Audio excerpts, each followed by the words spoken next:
Welcome to Star Medicine Podcast, your weekly source for easy-to-apply astrology, energy, and divinatory practice to deepen and expand your being experience.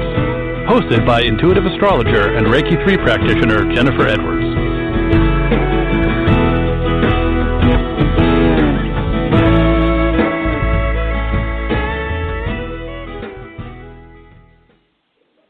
Hi, everybody. Welcome to Star Medicine Podcast. This is your source for easy-to-digest astrology and understanding of the universe. My name is Jennifer Edwards. I'm an intuitive astrologer and a Reiki 3 practitioner. I'm so happy to be able to broadcast over the airways for the first time this evening. This is episode 1 of season 1, and I would like to begin by introducing myself. I won't bore you with all the details at every episode, but I'll take the time to kind of introduce who I am and what my background is. But I have been studying astrology for almost 30 years, and that's hard to believe. I will be turning 44 in December. I am a Sagittarius with a Scorpio moon and a Cancer rising. So there's a lot of magic in there, and there's a lot of wading through the waters, if you know what I mean. I started with astrology when I was 13 years old, and back then we didn't have the internet, believe it or not. And so I found a lot of the information through books in bookstores and talking to people and learning how to read people.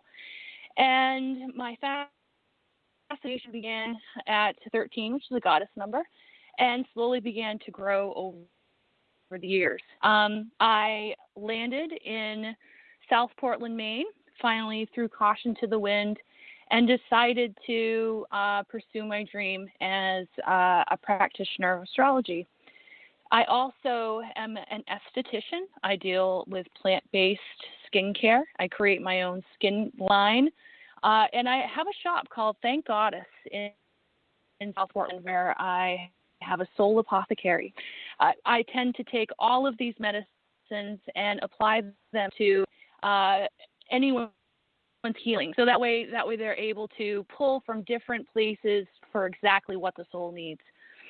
I currently live in Brunswick, Maine. It's a very beautiful place, and my soul is very much at ease. So enough about me. I do want to talk about the current transits today. Today is Tuesday. We are on the cusp of Mars going retrograde. And we did have Mercury enter Libra on the 5th, and Venus in Leo finally on the 6th. I know that all you Leos out there are kind of doing a little jump for joy. Jupiter goes direct at the end of the week, and as one would say, this is definitely one of those weeks where there's a lot of changes. We could probably feel it in the air, at least here in the Northeast in the United States. Our seasons change here fairly quickly and overnight, and that's how it kind of happened. As soon as September 1st was upon us, all of a sudden the cool mornings came around, and the cool nights and the warm days. But this is definitely the season where Mercury and the Sun are entering our fall signs. So let's begin with Mercury and Libra. Now, as we know, Mercury is the communication planet. Mercury is a ruler of 2 signs, actually. Mercury rules Gemini, and it rules Libra. Gemini is an air sign. It rules the 3rd house of communication. And Mercury is an air sign, and it rules the 7th house of partnerships, business partnerships, and open enemies, which meaning that you know that you don't like them and they know that they don't like you. So it's kind of a mutual reception there. But it's mostly about partnerships, anything that's serious and signed. So when Mercury, the communication planet, moves into Libra, Mercury is all about communication and partnerships. We start talking about the 7th house. We start talking about what we want to communicate with others. It's also fair and balanced. Libra is very much I guess you'd say a chatty sign. So there's going to be a lot of talking. There's going to be a lot of communicating. And if we think about the scales, there's going to be a lot of weighing things out before we communicate. Libra's very good about trying to figure out which side to take. It never really likes to take it. It always likes to go through the middle road. In all my excitement, I think that I might have misspoke. Mercury is ruled by Gemini, and Mercury is also ruled by Virgo. I got all excited with Mercury and Libra there, so pardon my mishap. But Mercury is entering Libra, and it will be in Libra until September 27th. Have the entire month to enjoy the planet of communication and the sign of Lover. So we'll have a Mercury retrograde happening on October 14th, and it will last until November 3rd. We'll talk a little bit about that in just a second. But the reason why I bring this up is because Mercury is in Libra for almost the whole month of September, and then Mercury moves into Scorpio. And as Mercury is in Scorpio in October, it begins to retrograde. And how Mercury operates is when it goes into retrograde form, it actually moves back over the degrees that it had just gone over. So it has that we call a shadow period. So if Mercury begins to retrograde at 20 degrees Scorpio, and it's basically in the shadow period from the end of Libra into 20 degrees Scorpio, where it starts to retrograde. And then as it retrogrades back over all those degrees and goes direct again in Libra, it'll then have to go back over those degrees again. So it essentially goes through a period of degrees three times. So that's what we call the shadow period. So Marie, we'll be back in Libra on October 14th. It will be in Libra from the 27th until November 10th. So we'll have a little extra time. But this is a great time to reach out to old lovers, to write poetry, to kind of allow the pen to hit the paper and see what comes out. I love Mercury for the reason that it brings deep healing, because it does rule the sign of Virgo, and also the third house of communication, which is short distance travel. It is siblings, and historical astrology, it was the brothers, and any kind of communication, writing your book, being on a podcast, sending that email, all of those things. When Mercury gets ready to retrograde, which I will get into more of that as the time gets closer, we want to double check how we're sending things, how we are signing things off. So we wanted to dot our I's and cross our T's, so they say. But this is a very exciting time. So everybody is all a chatter, and if you really think about it, this time of year is when we get back into routines. I mean, this is a weird year, 2020. It definitely was one for the record books of unpredictability and being completely out of the normal.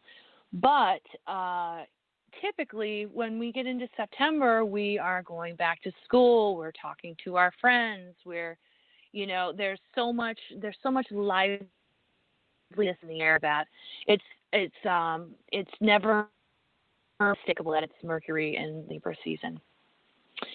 Now, you Leos out there, I'm telling you, you're probably so excited right now. I mean, this is your time, babies.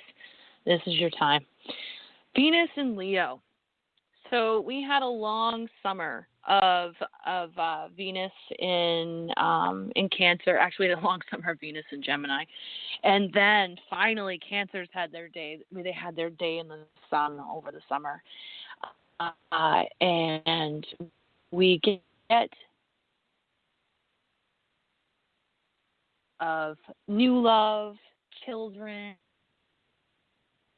creativity, entertainer. Anyone would ever think of the entertainer, very proud of his accomplishments and has this warm and big energy. But Leo is also a very fixed sign. Leo kind of has blinders on. When you're a fixed sign, you are ready,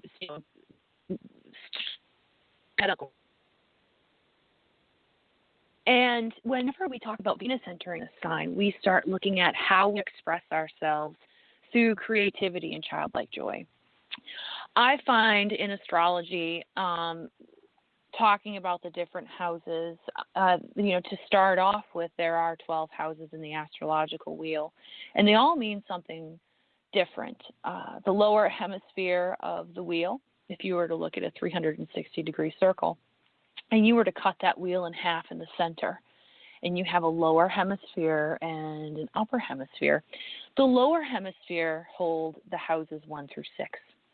And those are the houses that are closest to us. So this has to do with us, ourselves, how we present ourselves, how we earn our income, our self-esteem, our family, our children, our healing our bodies. And then as soon as we get to the 7th house, that begins the upper hemisphere, and that's when we start introducing people into our lives.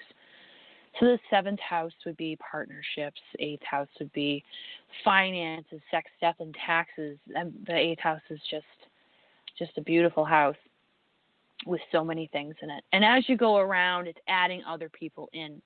So when we talk about Leo in the 5th house, it has an opposite house. So every house has an axis. And the axis point of Leo is the 11th house of hopes and wishes, social situations, social contacts. I've even lumped in social media there. But it's also the house of manifestation, I have dubbed it, because it's a very magical house. And so when we have the 11th house and the 5th house talking to each other, this is where I believe a strong amount of manifestation happens. When we talk about being in childlike joy, which Leo totally illuminates, we are talking about accessing a place in ourselves where we are completely releasing and allowing the universe to kind of take hold. We're allowing the universe to be, and we are removing our borders or our outside lines. When we do that, something magical happens. It creates a vortex for us to be able to receive information. It gives us a place of giving and receiving where we become one with the universe, so we are able to really step into our gifts and have things start to appear. Quite a few years back now, I guess like 3 years ago, I really started working with the power of intention, but also the power of joy. And the manifestation that I was able to bring into reality even had me take a step back to what was really happening. I have a very science side of me, and I have a very spiritual side of me, and I'm always trying to prove myself or prove something wrong. When you have a scientific side, you're always trying to find the flaw in the spiritual, which sounds terrible when you say it out loud, but you just want to see if it works. You want to see if it holds true. So you're always kind of testing it over and over again. And when I really got deep, deep, deep into my own personal joy and what lights me up, I really started to see things happen. And so when we talk about Venus and Leo and how it illuminates the 5th house of the astrological wheel, we think about bringing back childlike joy.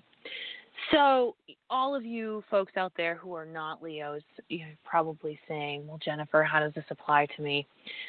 Very simply, by looking at your astrological chart, you just want to see what house that Leo occupies. And when you find the house that it occupies, you're going to take these following concepts in there. So childlike joy, Imagine when you were a kid and every time you passed by an ice cream stand, there wasn't enough time maybe. Were you able to do all the things you wanted to do as a child? This is the time to make a bucket list and go ahead and be your best kid. Now, even if you are 85, 90, be your best kid and watch the change that happens when you honor that energy. Creativity. The fifth house is the creative house, and creativity comes from the sacral chakra. And so, whenever we find ourselves in a place of being blocked, just putting paper to pen, or singing, or dancing around, being creative in your own way, without judgment of yourself and without judgment for others. When you see other people playing and being silly, do we judge them? And if the answer is yes, it's okay, but know that if you're judging them, then you are definitely judging yourself.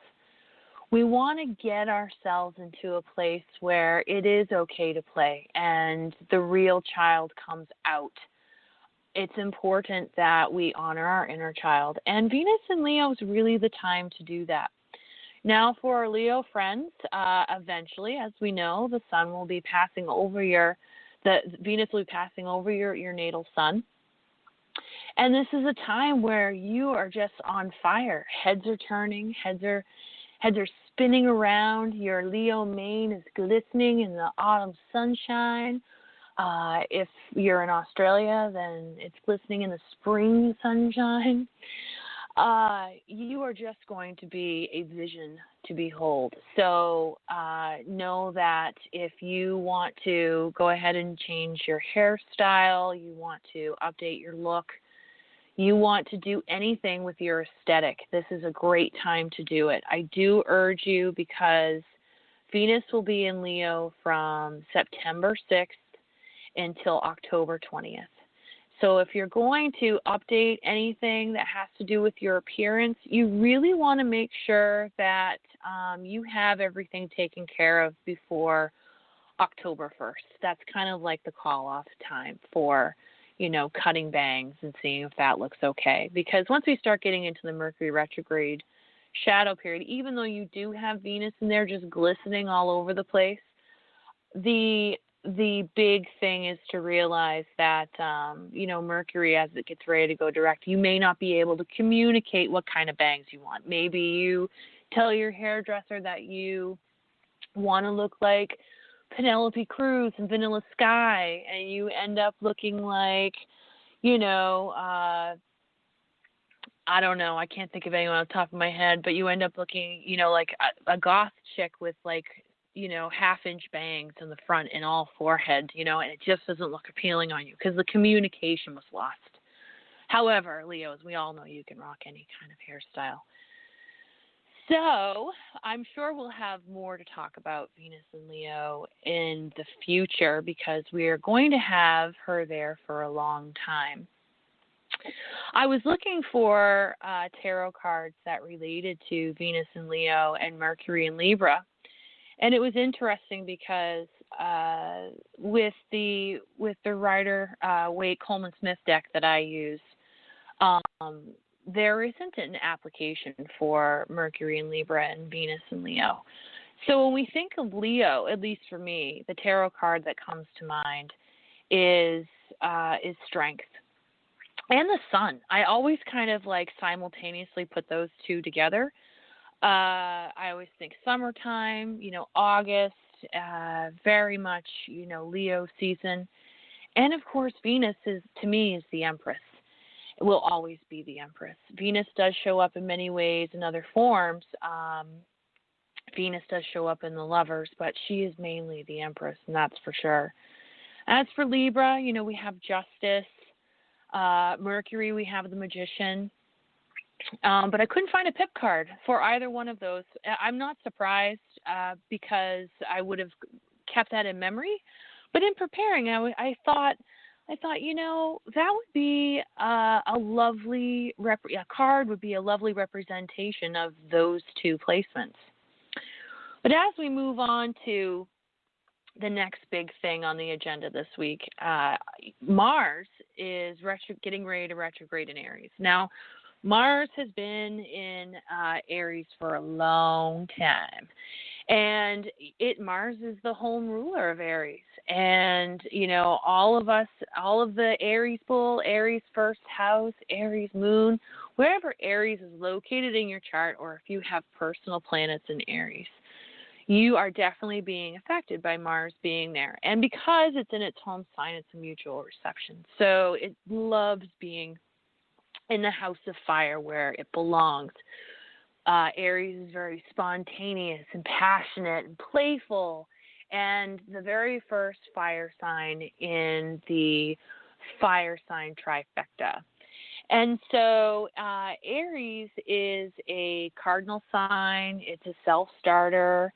It is a go-getter. And Aries souls and spirits are very powerful and very lovely to be around. Like with all signs, we have the light and we have the shadow, and we always want to walk in the middle of those two aspects. And we learn from both of those. So when we talk about Aries, we also have to talk about its propensity to be impulsive and hot-headed and, speaking without thinking. And, it's a beautiful thing when we are impulsive in a good way, but when we are impulsive with our words and they come out like arrows, then we have to kind of look at, how we're presenting things. So when we have Mars in Aries, there's been a lot of energy in that energy. So even though it's very at home there, there's a lot of fire that's come in with that as well. So when we have Mars retrograde starts on Wednesday, the 9th, which is tomorrow. I can't believe it's Wednesday already. And it will be retrograde until November 13th.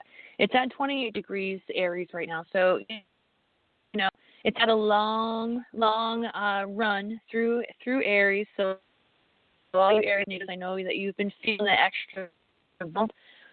So as it goes back, you really want to look over how you approach things. And this goes for everyone. You want to look at where Aries is located in your chart. For me, example, I have Aries in my 10th house of career. So when we have Mars going backwards, it is not a great time to launch anything if you have to. We're launching the podcast today, getting in just under the skin of the nose here. But right now, while Mars is going forward in Aries, while it has been over the last 2 months, what we were looking at is launching things, getting things ready, having the ability to have the energy, the propulsion to release something into the atmosphere. When Mars starts to slow down and go retrograde, it looks like going back over and tweaking whatever house this lands in. So for the 10th house, it would be looking at 10th house's career and status. So looking at how others see me in my career field. How can I be seen in my place of employment or my career in a way that is fulfilling to my soul purpose, not my ego? What is this really what I want to be doing? And that's, for someone who has Mars going retrograde in their 10th house, that's really what the question is going to be.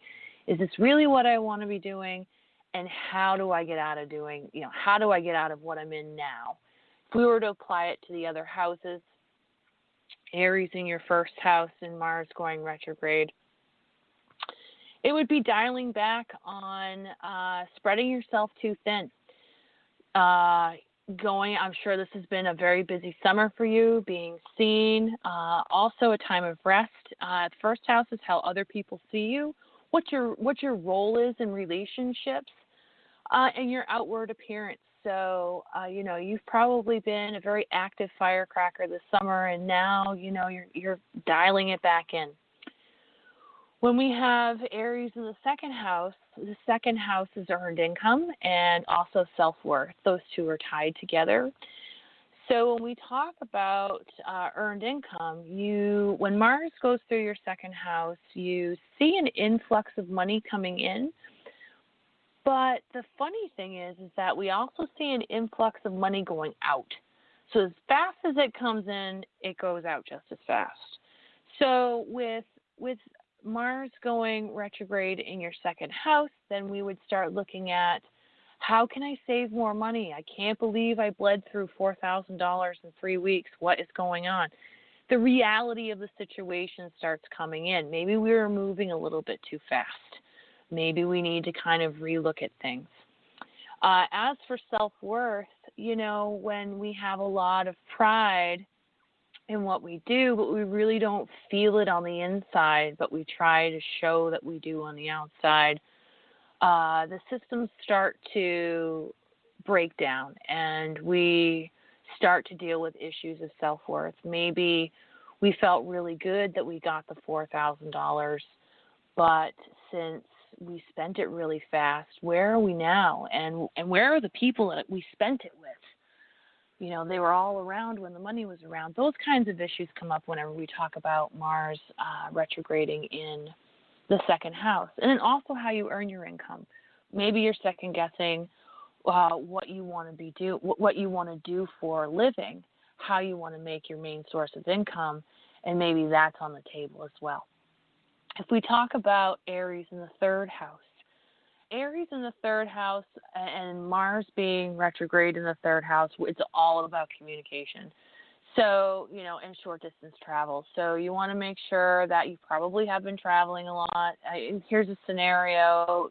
A mom and dad live, 2 towns over and you've been back and forth 1,000 times, or maybe you just started traveling for work.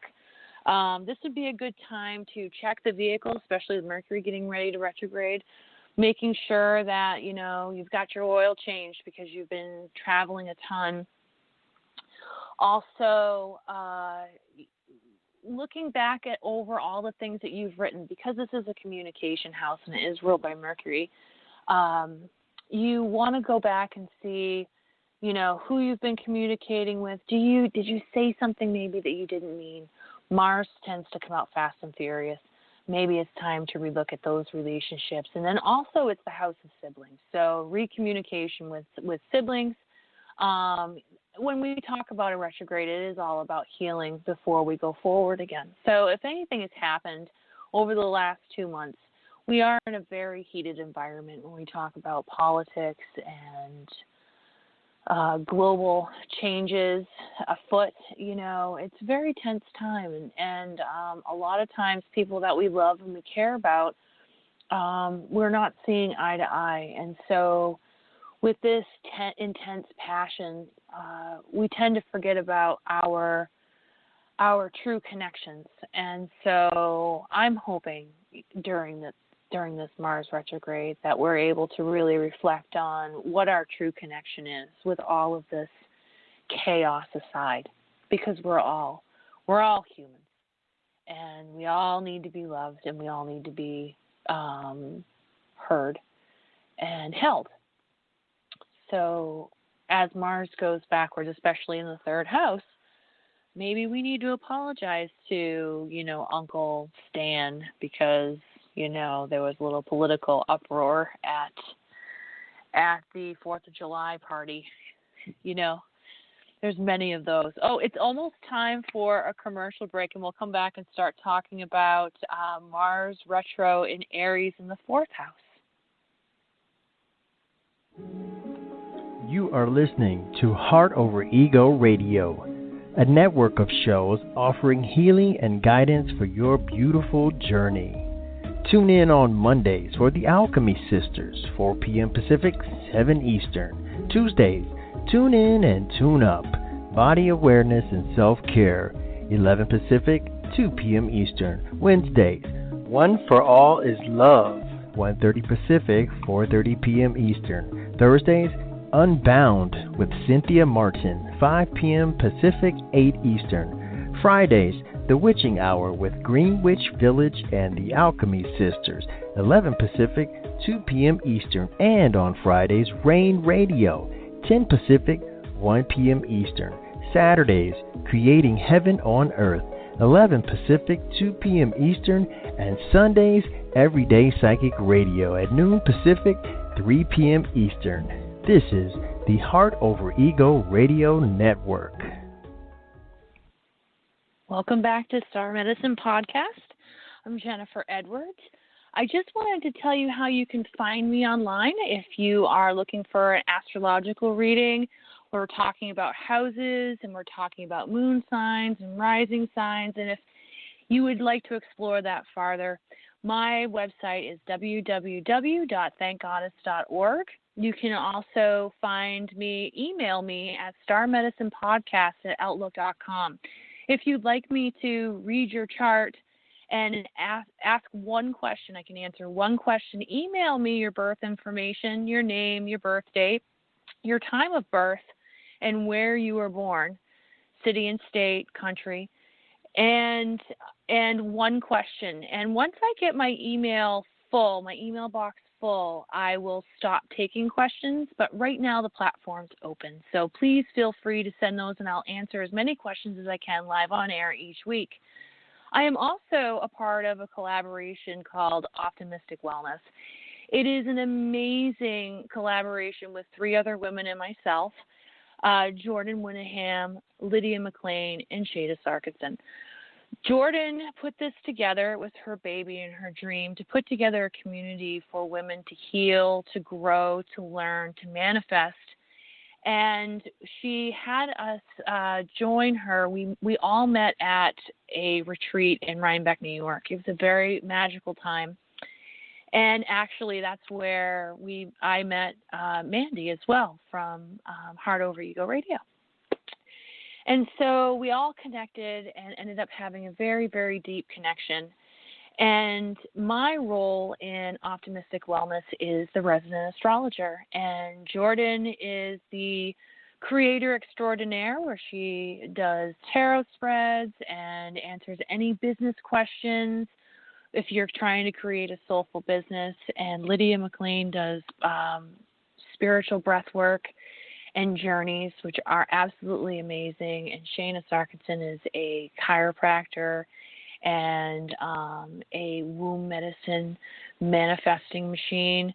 There isn't anything these women can't do. And so once a month on our hub in our membership, you are able to receive a new moon and full moon forecast, breath work for new moon and full moon, as well as a tarot spread, my monthly forecast, and then you're also a part of our Slack community, where we have women that talk back and forth with what is going on with their day, their growing process, how things are moving along, as well as daily posts for card pulls, moon musings, and breathwork scenarios.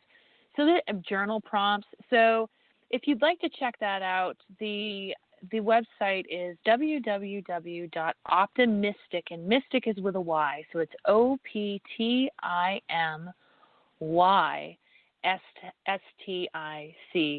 wellness.com. And Jordan is going to be launching our Optimistic Wellness podcast on this very network, Heart Over Ego. So the first episode of Season 1 for Jordan's podcast will be on Thursday at 2 p.m. Eastern Time, and I hope you get to tune in to that because it's going to be amazing. So before the commercial break, we left off on Mars in the 3rd house. So I'll quickly go through the rest of the houses so that way everybody can kind of hear what it means to have it in each house. So when we have Mars, 4th house is typically ruled by Cancer. It's a Cancerian house. It's ruled by the mother. It's the home and family. It's where you live, and it's your lineage. And so when we have Mars going through that, we tend to have a lot of home projects happening. We tend to have a lot of energy in the family house. Maybe you have lots of family that were coming over this summer, after we were done with our quarantines, we were dying to get some family time with each other. But then also, whenever we have Mars going through, we do have a lot of energy. So maybe there was a lot of, maybe there could have been some heat in the kitchen, so to speak. If that's the case, or you had ants in your pants for moving, there's just a lot of energy in that fourth house. But if there was a lot of heat in the kitchen as Mars goes retrograde, then this would be a wonderful time to smooth the seas, as they say. Reach out to mom, tell her you're sorry, you forgot her birthday. Whatever it is, make amends and move forward. When we have Mars going direct on November 13th, there will be a shadow period. And so, we will be going back over ground that we've already passed over. So there is hope. If there was a family explosion, know that your ability to see and to apologize and to be humble is the greatest gift that you can give. If you look at your chart, you find Aries in your fifth house. That is the house of creativity. And we were just talking about that with Leo because Leo rules this house. So if you had Mars in that area and you were trying to get pregnant, you're probably holding a quarantine baby. Just saying. There's a lot of other ways that this can express itself, however. So we can talk about creativity. We can talk about childlike joy. We can talk about your children being incredibly busy, or your children being incredibly abrasive, having meltdowns, maybe temper tantrums, because they don't know what to do with all this energy, all this Mars energy. So when Mars goes backwards in the fifth house, then we start to look at how we express ourselves, how they are expressing themselves, and how you are expressing yourselves in your creativity. You may feel a little blocked in the creativity area as Mars retrogrades, but this will also give you the opportunity to set up a space for yourself, maybe a quiet space in a different place of the house. Maybe you have your own room, or perhaps you go and get yourself a studio. All of those things are possible. When we talk about Aries being in the sixth house is ruled by Virgo. It is the house of health, hair, skin, teeth, bones, physical body. It's also the house of the healer, and it's service to others. So chances are, if you had Mars transiting through your sixth house, then you've been super, super busy in all ways. Everybody needed you for whatever reason. And now with Mars going into retrograde, this is the time for you to chill out, slow down. And so when we talk about slowing down, it's probably because you burnt yourself out. And that's typical of a lot of action in the sixth house. But it's important to also realize during this Mars retrograde that why let yourself get to this point? You really have to pay attention to yourself before you burn yourself out. And I think that's going to be the theme that will keep popping up with you. When we have Aries in the seventh house of relationships, if your relationship has probably gone one of two ways. It's either been incredibly fast and furious and steamy and amazing, or there's been some spitting and sputtering and storming off sort of stuff. But, makeup sex is really great too. When we have Mars in the seventh house, it tends to put all the attention on our relationships, and it puts all of the energy in our relationships. If this affected you in your business relationships, maybe you got an LLC off the ground, maybe you got cracking on, setting up your webinars with your business partner, all of those things. That's a lot of great energy for that, for launching new projects with your business partner. It's also a great omen for marriages because it brings a lot of passion into the relationship. There's a lot of energy there, but that energy is better than none. As Mars goes retrograde, we'll start looking. Maybe we jumped into a relationship too fast, and we're looking at that, or maybe we're rethinking our partnership. Or we finally are going to get off our partner's case, which would actually be amazing, right? So the dust will clear and we will make up and move forward. As Mars is, if Aries is in your eighth house, Mars would have been in your 8th house the last 2 months, and the 8th house is sex, death, taxes, taboo, and windfalls. So this is the house of other people's money, and we tend to see large lines of credit line up here. Then we also have incredible money leaving as well. So you may have had a large windfall. It's kind of like the 2nd house. You may have had a large windfall. Maybe you sold your house. You made it like $100,000, and then you are paying off debt. The 8th house is debt. Or perhaps you received, a line of credit for $20,000 and you spent it, and now the bills are due. This is how it would express itself. When we have Mars going retrograde through the 8th house, we want to really look at how we spend our resources. Hopefully you told your partner, if you have one, that you were spending the money. Also, which I didn't bring up, which is very important, is that if we have Mars in our 8th house, the sexual intimacy is out of the stratosphere. So if it's going backwards now in your 8th house, you'll be able to sleep for a little while. Wink, wink, wink. But this is really a time of reflection on how we take care of our resources. And also, this is a psychic house too, so we talk about psychic awareness as well. So reconfiguring that. So anything that has to do with the retrograde is really going over our vitality and how we can harness this in a way that it makes sense.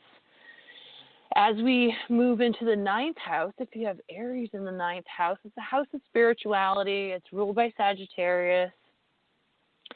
And, Jupiter is the ruler of Sagittarius. So this is the house of the spiritual teacher. This is the house of spirituality, foreign language, foreign travel.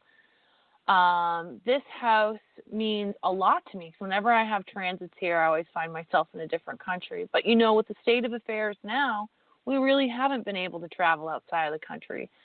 So maybe we learn a foreign language. So that way when we are able to all travel in safety, that we have learned the language of the place that we want to visit, like France, for instance. It's on my bucket list again. So as we have it go backwards, maybe you didn't want to step in, maybe you're too scared to step into your role as a teacher, which is what I often find with people that are spiritual healers, that they are ready to teach, but they don't usually want to step into their role out of fear. This is when Mars is really, when it goes retrograde here, makes you really look over your priorities and what you're ready for and what you're really ready for. Chances are you're really ready to step into the role.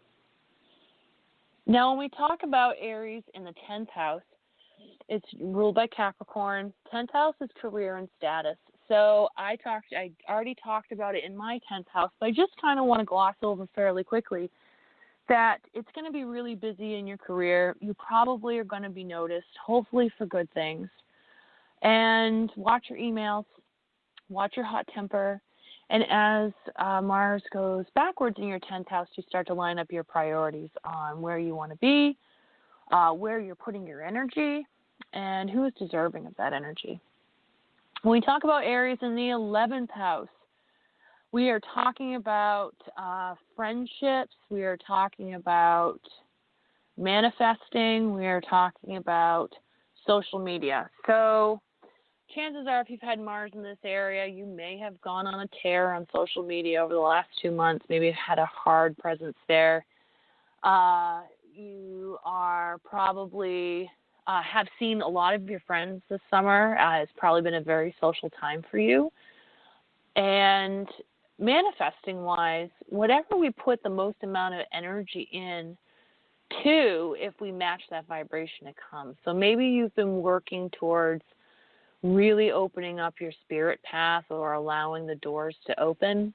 And as Mars goes to retrograde, we realize that, in order for us to be able to receive what we ask for, we really have to match that vibration, and that is really what comes on the plate. Also probably be a time where you need to rest from all your social interaction, or maybe take a rest from social media. I mean, it is kind of intense right now, don't you agree? And then finally, if you have Aries in the 12th house, So this is the house of the subconscious. It's the house that's ruled by Pisces. And it's also death before rebirth into the first house. Aries rules the first house, so it's back into Aries. But I digress. So if we have Mars traveling through our 12th house, there is a lot of internal dialogue being burned out. It is your subconscious, it's your dream state, it is the way that you think, it's mulling things over, it's changing your thinking patterns. It's almost as if you're turning a kiln on inside your brain and burning out the cobwebs. And then when Mars moves into your first house, you're letting it all out. But when it's going through your 12th house, it's really hard to get restful sleep. Dreams are very intense. But it's also really hard for you to share your feelings while Mars is moving through this sensitive area of your chart. As Mars goes retrograde in the 12th house, we really want to examine why these things matter to you, why anything matters to you, like what is important to you. And it's really about letting go of the reactions to things that we have internally, not just externally. Because even if we bite our tongues and not react to somebody, if we're reacting on the inside, we're really drinking the poison. So trying to get us to a place where we are releasing any attachment to words or things that come from judgment from others that incite anger or defensiveness inside of us. We really want to examine why that bothers us, and that's really what that transit means. So if Mars is retrograding in your 12th house, you're really going back over your reactions to things. So with everyone, we've gone over the 12 houses and Mars there. I want to also bring up that Mars in Aries is represented by the pip card of the Two of Wands, which I feel is very fitting. It's a partnership card. I love the Two of Wands. And also the Emperor is my go-to Mars in Aries. This year, 2020, is the year of the Emperor, in case you haven't realized, is very much the year of the Emperor. And so, we are off the heels of the year of the Empress. So it'll be interesting to see how the rest of this fall goes here in the United States. For all of the international listeners, I send my love through the ocean and the waves to your homeland and wish you all safety and love, peace and joy through this whole transition that we're doing together. And finally, this evening, before I bid you adieu, Jupiter is direct. Yay! Saving the best for last. Jupiter went retrograde on May 14th of 2020, and Jupiter finally goes direct on, technically here in the United States, Jupiter goes direct on the 12th, but it will be fully direct on the 13th, first full day.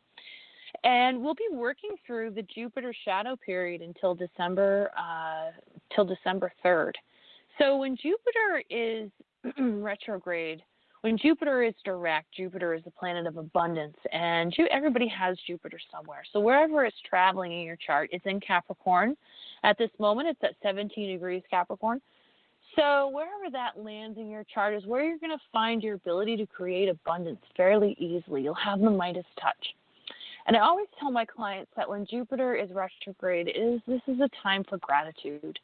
Because Jupiter bestows you with so much abundance that you can't possibly keep it all for yourself. You must, and I stress must, show gratitude for the people that helped you along the way. Do something nice for somebody. Do something nice for your neighbor. Just kind of, pay it forward in some way, just to show gratitude for all the blessings that you've been receiving. So with Jupiter going direct on the 13th, which I think is Friday, we are going to see a pickup in positivity, and it's going over shadow period. So it's going back over where it's already retrograded. So if you've done your due diligence and you've given with wholehearted gratitude, you're probably going to receive something very nice and very sweet in whatever form, but it will definitely create a lot of lightness in your heart. When Jupiter gets into when Jupiter is in Capricorn, especially those Cancer risings out there, you can definitely see some momentum in the relationship. When we talk about Jupiter and Capricorn, Capricorn is a cardinal sign, and it's an earth sign. And when we talk about Jupiter being so expansive and abundant, when we put those two together, Capricorn really likes to build solid foundations and doesn't like to cut corners. It wants to take its time. It's the father time and karma planet. And so when we put Jupiter there, it's kind of rewarded for the slow and steady wins the race, but also Capricorn doesn't know what to do with all this swelling energy. It's kind of like giving your stoic grandfather a hug, and he's filled with love, but he doesn't know how to respond. And so when we talk about Jupiter being in Capricorn, that's kind of the energy that we have here. So it's very exciting. So wherever Capricorn lands in your chart, know that whatever has kind of fallen to the wayside in momentum, that as soon as it goes direct, we're going to start to see some action. Now, my hope is for this podcast is to have people call in and we can look at their birth chart with one question. So in the future, if you'd like to give us a call, the guest call-in number is area code 323-642-1188.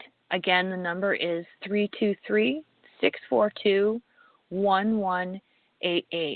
And Star Medicine Podcast will be a weekly podcast live on Tuesdays at 7 p.m. Eastern Time. And that would be 2 a.m. Greenwich time. I love England. Well, as we wind down, I just want to let all of you know that I can be reached at starmedicinepodcast@outlook.com. Please go ahead and send a message with your question and your birth information, and I'd love to be able to go over that with the show. I do have a caller from area code 760. Oh, I think I lost the caller here. Area code 760, if you want to give us a call back, I'll go ahead and put you live on the air.